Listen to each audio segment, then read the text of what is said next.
Slobodan Milošević, pokojni predsjednik Savezne Republike Jugoslavije, uhapšen je pre 20 godina u noći između 31. marta i 1. aprila 2001. godine. Privođenje Miloševića počelo je 30. marta, u čemu su aktivno učestvovali Čedomir Jovanović, Milorad Bracanović kao i Milorad Ulemek Legija, a okončano je posle 2 dana i to posle sedmočasovnih pregovora o predaji. U vili na Dedinju su nakon Miloševićevog hapšenja privremeno ostale njegova supruga Mira i ćerka Marija. Navodno je za vreme hapšenja ćerka Marija pucala iz pištolja.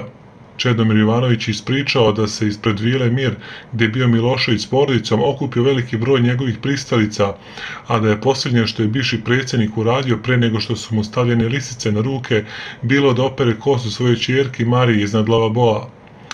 Odu njih dvoje na sprat, nema ih, nema. Na kraju odem gore, vrata od sobe otvorena, Marija drži glavu iznad lavaboa, a on joj pere kosu i nešto nežno s njom priča.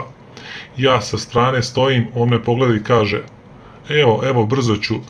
I on onda silazi, a ona ide korak iza njega s pištoljem u ruci i govori: ubij se, evo ti, ubij se, ispričao je tada Jovanović.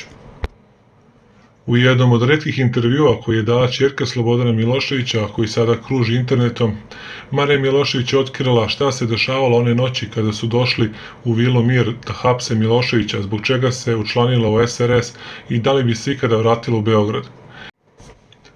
Meni su to bile 2 noći, to je bio petak na subotu, subota na nedelju i u nedelju ujutro je otišao.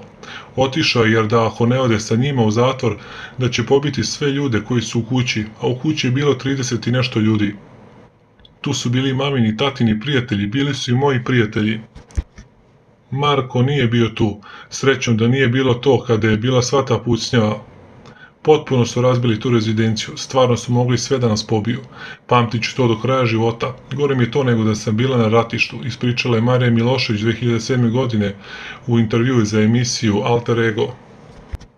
Ona je ispričala da je skoro svakog dana odlazila u posjet ocu dok je bio u beogradskom zatvoru. Jedan dan su mu samo zatakli u rešetke optužnice u Carle del Ponte, a mi smo pre toga dobili garancije Vojislava Koštunice, Milana Milutinovića i Zorana Đinđića da on neće biti izručen nijednom stranom zatvoru, rekla je Marija Milošević. Svetski državnici pozdravili su hapšenje Slobodana Miloševića, a on je u junu iste godine izručen Međunarodnom sudu u Hagu za ratne zločine počinjene na području bivše Jugoslavije. Slobodana Miloševića svakodnevno je posećivala supruga Mirjana, a s njom je često dolazila i njihova ćerka Marija. Ti susreti su uglavnom proticali u mirnoj i srdačnoj atmosferi, ali nije uvijek bilo tako. Prilikom prvog susreta sa ćerkom u prostorijama okružnog zatvora, bivši predsjednik Jugoslavije Mariji se pomalo šaljivo obratio rečima: "Gde si, teroristo?" Milošević je tada najverovatnije aludirao na to što je Marija tokom akcije njegovog hapšenja u rezidenciji u Užičkoj pucala iz pištolja, zbog čega se protiv nje i danas vodi sudski postupak. Prema svedočenju tadašnjeg upravnika zatvora Dragiše Blanuše, Marija je briznula u plač i optužila oca da je maltene dobrovoljno otišao iza rešetaka. Do svega ovoga nije trebalo da dođe da si se odupro, a ti si se s njima dogovarao i 31. marta seo u auto. Ja hoću oca pored sebe, a ne oca u Hagu. Ti kao da si doneo odluku da ideš u Hag. I šta onda ja tražim ovde kada sve odlučuješ sam i ne savjetuješ se sa mnom i majkom, kao da nas dve ne postojimo? Marija, sine, smiri se. Život se sastoji od uspona i padova. Šta je trebalo da dozvolimo one noći, da vas sve pobiju ili da nevini stradaju? Zadovoljan sam kada je svima vama dobro, i tebi i majci i malo Marku. I Marku, ja ću dostojanstveno sve podneti, ne brinite, neću se ubiti. Sve je to život.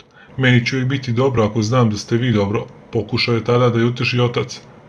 Slobi je bilo dozvoljeno da u pritvoru na raspolaganju ima kuvalo. Jednom prilikom tokom posete zamolio je Mariju da za njih troje skuva kafu, međutim ona je tada eksplodirala.